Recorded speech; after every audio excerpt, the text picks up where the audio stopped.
Graças a Deus, quase 2 meses e estamos chegando hoje na última mensagem da nossa meditações que nós estamos fazendo na carta aos Gálatas. Vamos encerrar hoje essa primeira parte do nosso estudo, vamos dar uma pausa e mais para frente nós retomamos. Vamos encerrar o capítulo 2 hoje. Olha, quase 2 meses e nós ainda estamos encerrando o capítulo 2. Semana passada nós paramos no versículo 16. Você pode ir abrindo aí sua Bíblia, no capítulo 2, versículo 15, para nós pegarmos a perícope inteira. Versículo 15. E nós vamos recapitular aqui um pouquinho de semana passada. Semana passada nós refletimos no encontro de Paulo com Pedro.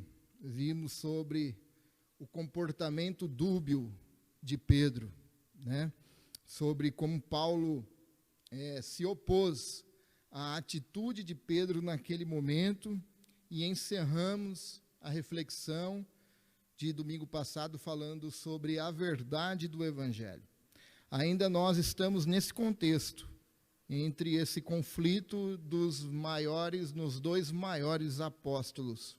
Como nós já dissemos, não maiores por ser melhores que os outros, mas por aquilo que a Bíblia nos mostra, Atos se divide nesses 2 personagens. A partir de agora, do versículo 15, o apóstolo Paulo introduz a doutrina da justificação pela fé. Vamos nos lembrar aqui que Pedro estava ali na refeição, onde tudo nos indica que era a refeição ágape, né? A refeição do amor que a igreja primitiva fazia todas as vezes após as reuniões, conforme diz lá em 1 Coríntios, para celebrar a ceia.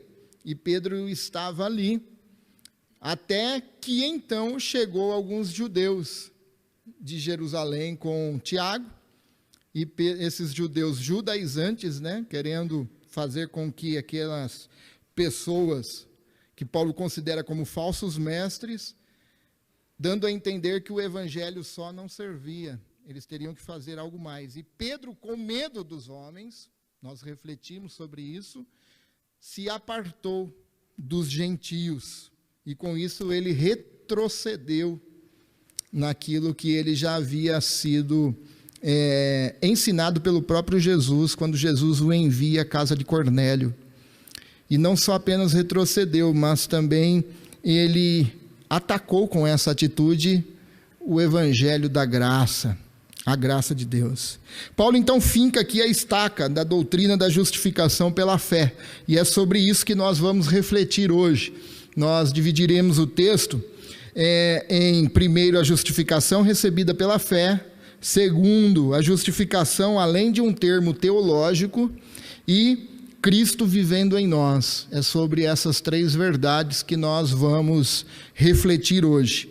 A justificação é recebida pela fé, a justificação além de um termo teológico e Cristo vivendo em nós. Primeiro, como já dissemos, nós vamos ver sobre a justificação é recebida pela fé. Você está com sua Bíblia aberta, não precisa ficar em pé, nós vamos lendo e você vai acompanhando. Gálatas 2, versículo 15 e 16, diz assim: nós judeus por natureza e não pecadores dentre os gentios, sabendo contudo que o homem não é justificado pelas obras da lei, e sim mediante a fé em Cristo Jesus, também temos crido em Jesus, para que fôssemos então justificados pela fé em Cristo, e não pelas obras da lei. Pois por obras da lei ninguém será justificado. Justificação pela fé. Justificação pela fé é uma palavra conhecida por ouvir.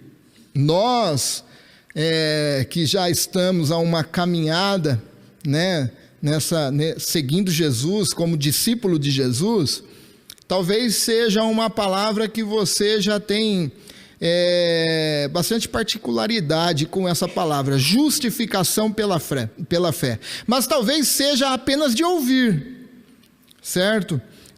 Mas não se tem muito ideia do que é de fato justificação pela fé. A palavra justificação vem do termo legal, que foi tomado então dos tribunais. Justificado. Ou seja, é exatamente o oposto de condenação. Condenar é declarar uma pessoa culpada, e justificar, então, é declarar uma pessoa sem culpa, ou seja, uma pessoa inocente, uma pessoa justa. Na Bíblia, a palavra justificação tem a ver com o favor imerecido de Deus. Você não fez nada para ser justificado, mas apenas creu em Jesus, e a sua fé agora entende que Jesus, por meio do Espírito Santo, lógico, entende que Jesus veio, morreu para perdoar os nossos pecados, e somente nele nós encontramos salvação. Então Deus olha do céu e nos declara e decreta justos. Então nós somos justificados por Deus, por meio de Jesus Cristo. O que é isso? Deus se coloca diante do culpado, envia o teu filho diante do culpado, diante do pecador, mas não apenas perdoa o pecador, mas o recebe agora como filho. Isso é justificação pela fé. E o que isso acontece e como isso acontece? É aí que vai tudo contra a lógica humana, que vai tudo contra a pretensão, o orgulho e a arrogância humana. É aí que é a dificuldade das pessoas. É por isso que as pessoas entendem que é melhor ele se garantir na salvação. Ele cria um monte de regras aonde Deus nunca falou nada, ele cria um monte de regras aonde não está na Bíblia, apenas com o intuito do quê? De ele ter o controle na mão de sua salvação. Os judeus judaizantes, que Paulo entende como que Paulo fala que eles são falsos mestres, acreditavam que a única maneira do homem ser justificado seria por muito trabalho duro. Sabe aquele cara que vai chegar no céu cansado? Mas ele não vai chegar só no céu cansado, ele vai chegar lá batendo no peito e dizendo para ele mesmo: quão grande és tu, quão grande és tu. É isso que os judaizantes queriam. Eles entendiam que a salvação era adquirida por muito trabalho duro, que eles tinham que lutar por isso. Lutar fazendo tudo o que a lei ordenava. Isso é tentar estabelecer uma justiça própria. Qual é o problema disso? O problema disso é que isso não é bíblico. Esse que é o problema. Não é bíblico. Apóstolo Paulo, em Romanos, capítulo 10, versículo 1 e 4, ele fala sobre isso, sobre os judeus que estavam tentando se garantir pela sua justiça própria. Ele diz: irmãos, a boa vontade do meu coração e a minha súplica a Deus é a favor deles. Deles de quem? Dos irmãos judeus dele. Aí ele diz: são para que sejam salvos. Eu oro para que meus irmãos sejam salvos, porque lhe dou testemunho que eles têm zelo por Deus. Eles tinham zelo por Deus. Porém, perceba o adversativo, porém, não com entendimento. Eles tinham zelo por Deus, mas não tinham entendimento. Entendimento no quê? Porquanto, desconhecendo a justiça de Deus e procurando então estabelecer a sua própria justiça, não se sujeitaram a que vem de Deus. Jesus. A justiça foi imputada no Filho, Jesus Cristo.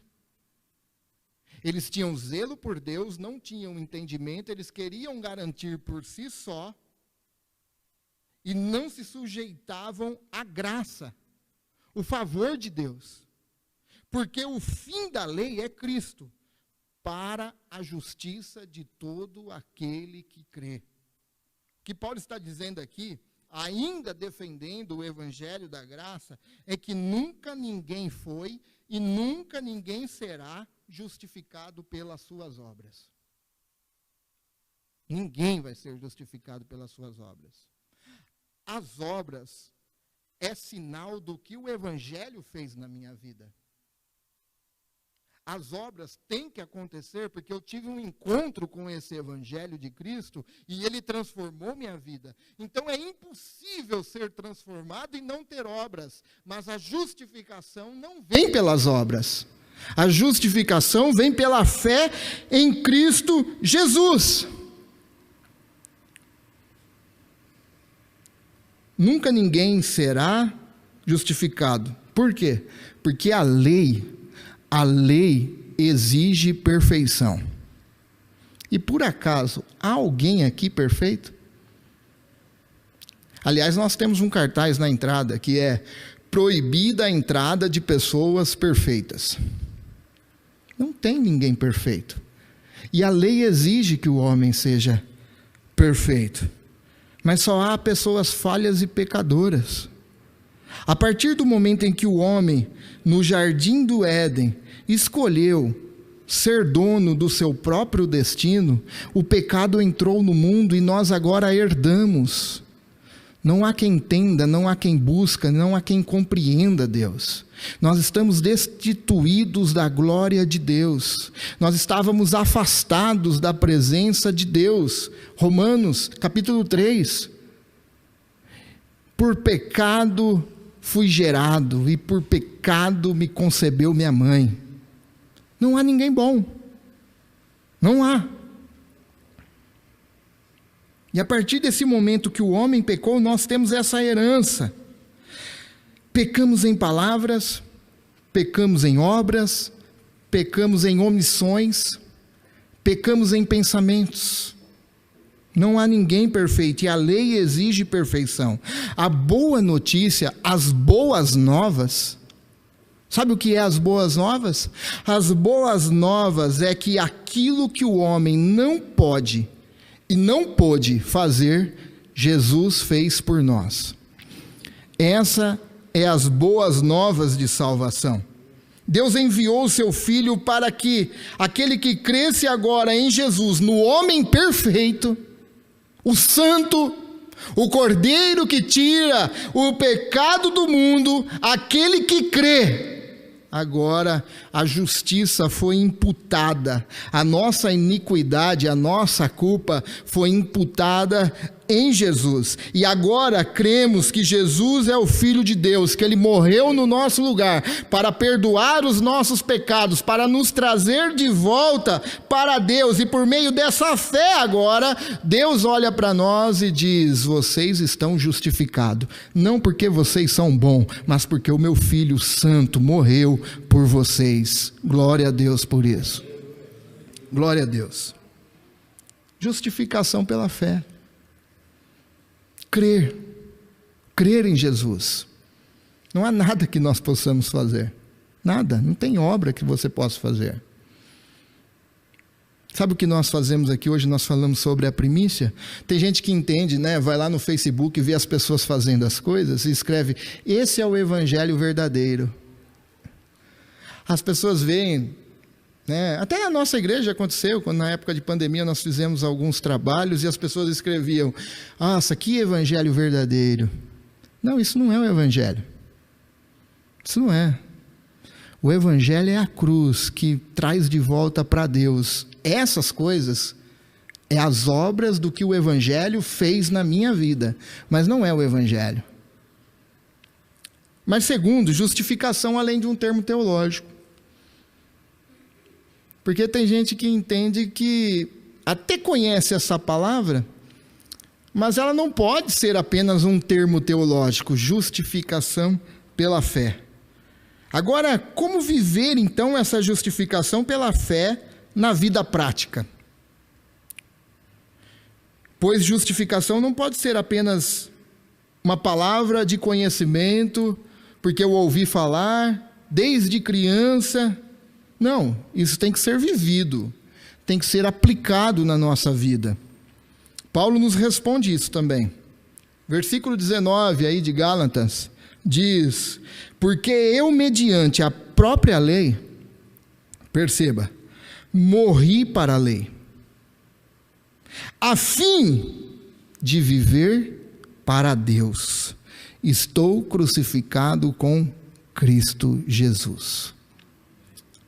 Essa justificação na prática é uma vida vivida para Deus.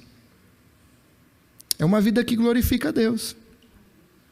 É uma vida nas suas atitudes diárias.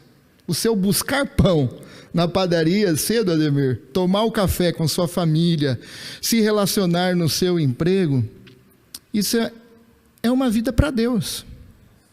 Vida para Deus não é vir no domingo.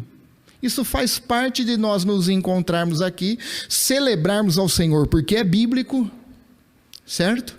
Mas você já pensou se fosse resumido somente a isso, 1h30, a nossa vida de cristã? A gente iria dizer, eu não vou para o culto, eu vou viver para Deus 2 horas, 1h30. Essa justificação na prática é uma vida vivida. A justificação abre o caminho agora para uma intimidade com Deus, para nos relacionarmos com Deus. E agora estamos em comunhão com Deus pela morte de Cristo, estamos também crucificados com Cristo. É muito lindo o sentido dessa palavra, sabe? Porque essa palavra nos dá a ideia que nós estávamos andando solitários, que nós estávamos sozinhos na vida. Na vida espiritual, nós estávamos caminhando solitário. E o sentido dessa palavra com Cristo, crucificado com Cristo, é a ideia que Deus nos arranca do isolamento espiritual e traz-nos para a comunhão com Ele.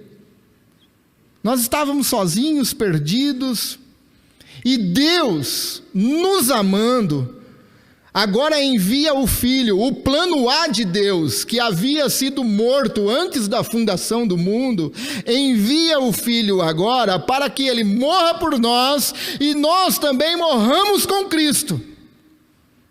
Porque dessa forma nós temos comunhão com Deus. Perceba como é interessante esse com Ele. Colossenses capítulo 3, versículo 3 e 4. Porque morrestes, e a vossa vida está oculta juntamente com Cristo. Com Cristo em Deus. Quando Cristo, que é a nossa vida, se manifestar, então vós também sereis manifestados com Cristo em glória. Romanos 6, 7 e 8. Ora, se já morremos com Cristo, cremos também que com Cristo viveremos. Você entendeu quem está com Cristo? Romanos 8, 17. Ora, se somos filhos, somos também herdeiros. Se somos herdeiros de Deus, somos co-herdeiros com Cristo. Se com Cristo sofremos, também com Cristo seremos glorificados. Você está crucificado com Cristo? Amém? Se você está crucificado com Cristo, você sofre com Cristo, morre para a velha vida com Cristo, você é crucificado com Cristo, você é sepultado com Cristo, mas também você é ressuscitado com Cristo, você é cordeiro com Cristo e você reinará com Cristo. Calvino diz que essa crucificação com Cristo encontra-se sob a marca da comunhão com Deus. Se você está ligado a tudo isso com Cristo, você também está ligado à comunhão com Deus Pai. E o que eu faço com isso no dia de hoje?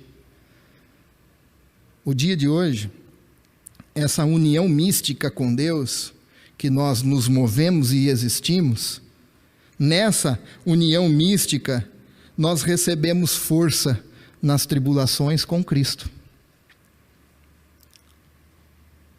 O que isso serve para mim hoje? Que nessa união mística com Cristo, nós permanecemos firmes em tantas dificuldades. Por quê? Porque estamos com Cristo. No dia de hoje, é nessa união com Deus que em tantas tribulações nós recebemos paz com Cristo. Você está passando por dificuldade? Você está passando por problema? Se eu perguntar aqui, começa de mim e vai até lá na porta. Todo mundo tem algum problema. Todo mundo tem. Mas eu quero crer também que todos nós, desde aqui até na porta, nós passamos todos esses problemas com Cristo. Com Cristo. Com Cristo eu desfruto a paz de Deus. Com Cristo o vento bate e não me derruba, porque Cristo está comigo. Com Cristo a tormenta vem, mas Cristo está comigo, e em nome de Jesus, eu não vou permanecer de pé por minha força, eu vou permanecer porque Deus segura nas minhas mãos. Com Cristo, você recebe lá um diagnóstico que assusta na hora, mas com Cristo, em nome de Jesus, nós passamos as tribulações. Talvez você chega na empresa e chega lá, o patrão fala, a partir de hoje nós não precisamos mais do seu trabalho. E você fica alguns meses desempregado, entregando o currículo, e assim se vai. Mas eu quero dizer para você, com Cristo, você passa esse momento, porque Deus segura nas nossas mãos. Talvez tudo vem ao contrário daquilo que você não está esperando. Você planejou de um jeito, mas está saindo de outro. Mas com Cristo no barco, nós atravessamos para o outro lado. Em nome de Jesus. Para isso, temos que estar crucificados com Cristo. Morrer com Cristo. Porque se morremos com Cristo, seremos ressuscitados com Cristo. E com Ele glorificado. E com Ele reinaremos. Aleluia, aleluia. Paulo, ele entendia isso. Ele entendia muito bem isso. Ele era observador da lei. Ele foi criado aos pés de Gamaliel, ele disse. Mas a partir do momento que ele teve um encontro com Cristo no caminho para Damasco, a cosmovisão dele de mundo mudou totalmente. Ele entendeu que Cristo estava com ele em todos os momentos. Que chega até um momento que ele diz, olha só, me veio à mente agora.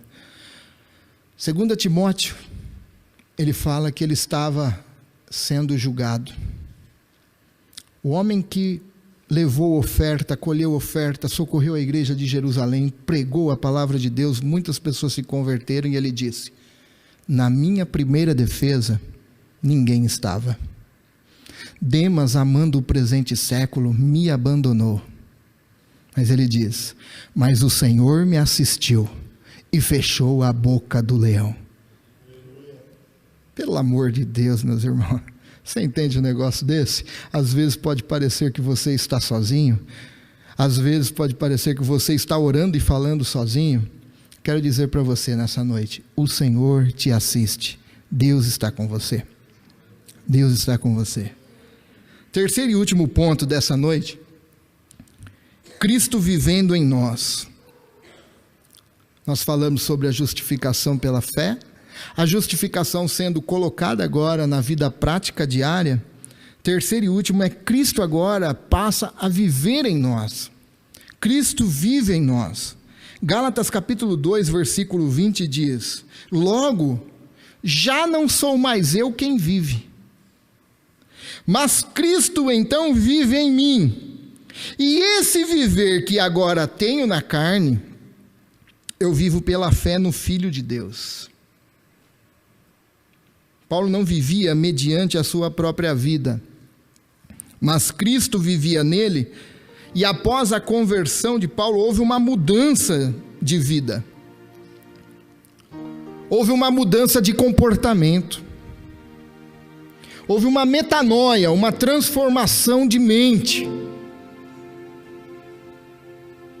Após Paulo ser chamado por Deus e ele recalcitrar, diz que ele, duro para ti é recalcitrar contra os aguilhões, Paulo, e ele resistindo, até que chegou um momento que Deus encontrou com ele e falou: a partir de hoje, Paulo, encerra a sua luta aqui, você vai me servir e você vai saber o que é sofrer por causa do meu nome. A partir desse momento, houve uma transformação de mente, de comportamento, de ações. Examine você. Quais são seus comportamentos? Quais são suas ações? Houve transformação? Paulo não vivia mediante a sua própria vida. Houve uma mudança de vida. Gálatas 2:20 diz: esse viver que agora, nesse momento ele está falando, naquele momento presente dele, esse viver que agora tenho na carne, eu vivo pela fé no Filho de Deus. Assim somos nós. Esse viver nosso agora na carne, nós também temos que viver pela fé no Filho de Deus.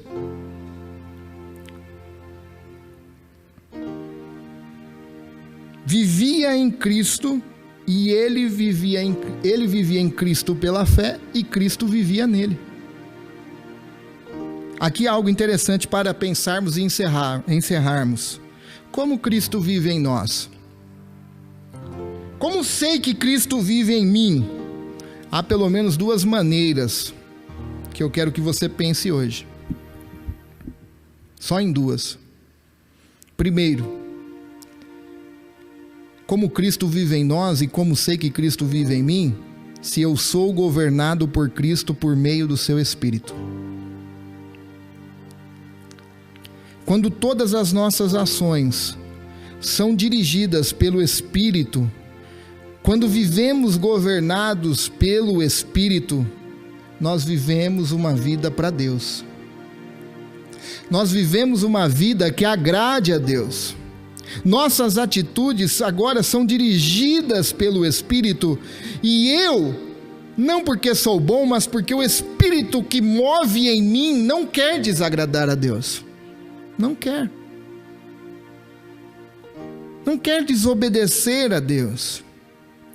Pelo contrário, o Espírito que se move em mim quer que Deus seja glorificado através da minha vida.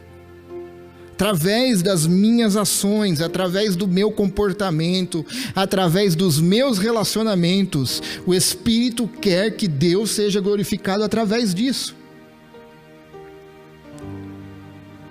Se Cristo move, se Cristo vive em mim, isso são consequência daquilo que o Espírito faz, dirige e governa a minha vida. Mas a gente não peca? Pecamos. Mas mesmo que eu falhe, porque eu vou falhar uma hora, não tem ninguém perfeito, lembra? Eu vou falhar, nós vamos errar, o Espírito vai comover e me convencer que eu pisei na bola. Ele vai falar: Robert, você sabe que você pisou na bola. E você precisa se arrepender, cara. Você precisa se arrepender. Porque Cristo vive em você. E se Cristo vive em você, você vai se arrepender. E aí o Espírito nos convence que nós pisamos na bola, a gente se arrepende e nós vamos viver de novo essa nova vida pela fé no Filho de Deus. Então eu posso dizer, depois disso, mesmo que eu fale, eu me arrependo porque o Espírito Santo fez isso. E aí nós podemos dizer: não sou eu mais quem vivo, mas Cristo vive em mim. A segunda coisa é sendo participante, não cooperante, mas sendo participante da justiça de Deus. É saber que, embora nós não podemos fazer nada por nós mesmos, você reconhecer, cair de joelho, saber que você é aceito aos olhos de Deus, porque Deus te declara justo. Não é porque você é bonzinho, não é porque você é crente desde berço, não é porque você tem 50 anos de crente, não é porque você paga suas contas em dia, não é por causa... Nada disso, sabe? Nada disso. Porque tá cheio de gente bonzinha aí. Tem gente que fala assim, nossa, ele é tão bonzinho, só falta ser crente. Só falta confessar Jesus mesmo, mas aquele lá é do mesmo jeito quanto aquele pior cara que você pode imaginar agora. Se não confessar Jesus, vai todo mundo para o mesmo lugar. Então, sendo participante na justiça de Deus, é reconhecer que não há nada de mérito em nós, mas Deus nos declara justificado por causa de sua graça, do seu favor. E quando reconhecemos isso, que nós não podemos salvar a nós mesmos, que nós não podemos fazer nada por nós mesmos, mas que Cristo já fez isso por nós, você pode dizer, não sou eu mais quem vivo, mas Cristo vive em mim. Cristo vive em mim. É isso que Paulo diz, e ele encerra de forma magnífica esse capítulo, dizendo: logo já não sou eu quem vive, mas Cristo vive em mim. E esse viver que agora tenho na carne, esse viver que agora vivo na carne, eu não vivo por si só, eu vivo pela fé no Filho de Deus. Sabe quem é esse Filho de Deus? Ele diz que me amou. Mas ele não só me amou, que a si mesmo se entregou. Perceba, Paulo é enfático. Me amou e se entregou. Eu tenho um convite para você nessa noite. Você presente, você no seu lar, você que talvez vai ouvir depois essa mensagem, no futuro. Eu tenho um convite para você nessa noite. Não despreze a graça de Deus. Desprezar a graça de Deus é a maior ingratidão que o ser humano pode ter. A maior ingratidão que uma pessoa pode ter é desprezar a graça de Deus, desprezar a graça daquele que te amou. Não esnobe o sacrifício de Jesus. Não esnobe. Isso é uma ofensa ao sacrificial amor de Deus.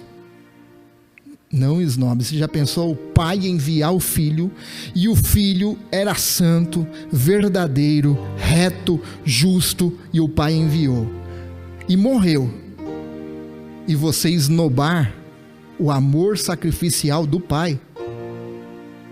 Não faça isso. Cristo morreu por você, para que você tivesse vida, e essa vida agora é essa vida em Cristo, e Cristo vivendo em você. É aquela palavra que eu gosto de falar aqui, vida na vida. É a nossa vida na vida de Jesus, e Jesus em nossa vida. É uma mistura, sabe? É vivendo uma partícula daquilo que é pleno no céu aqui na terra. Entregue sua vida a Jesus. Entregue sua vida a Cristo. Essa é a grande, maior e melhor opção que você tem. Se renda à graça de Deus. O Evangelho de Jesus é o Evangelho da graça, é o Evangelho da vida. O Evangelho cristão é o Evangelho da graça. A fé cristã é a fé no Cristo crucificado e no Cristo ressuscitado. Essa é a fé cristã. O Evangelho cristão é o Evangelho que Deus amou e enviou seu Filho. E esse Evangelho, ele tem o poder de transformar sua vida. Ele tem poder de mudar a sua vida. E Ele pode fazer isso, porque fez na minha e pode fazer na sua. Vamos orar? Vamos fechar os olhos. Vamos agradecer a Deus por esses 2 meses de estudo, que para mim foi muito edificante, e que nós não sejamos somente ouvintes, mas nós possamos ser praticantes de tudo aquilo que Deus nos discipulou aqui nesses dias. Vamos orar? Você está em família? Dê a mão para nós encerrarmos essa série de estudos bíblicos. Dê a mão para sua família, para o seu irmão que está do seu lado. Pode dar.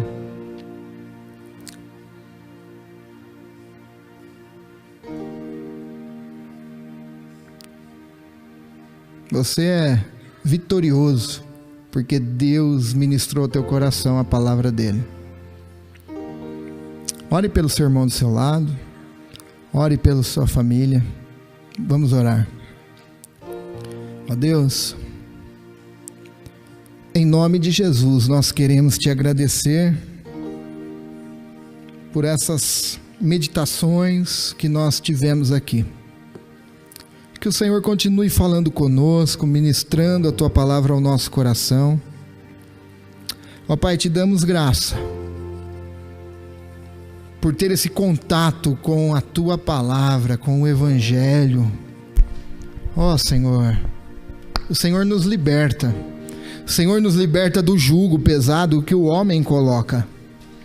O Senhor nos liberta das regras que o homem cria. O Senhor nos chamou para sermos livres. Livres para não pecarmos mais. Nós estávamos presos, amarrados, algemados a uma vida de escravidão de pecado. E é para isso que nós somos livres hoje. Ó Deus, para não sermos mais escravos do pecado.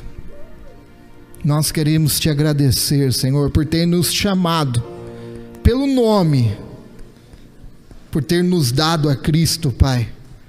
Queremos te agradecer por tudo que o Senhor tem feito a nós. Abençoa os nossos irmãos.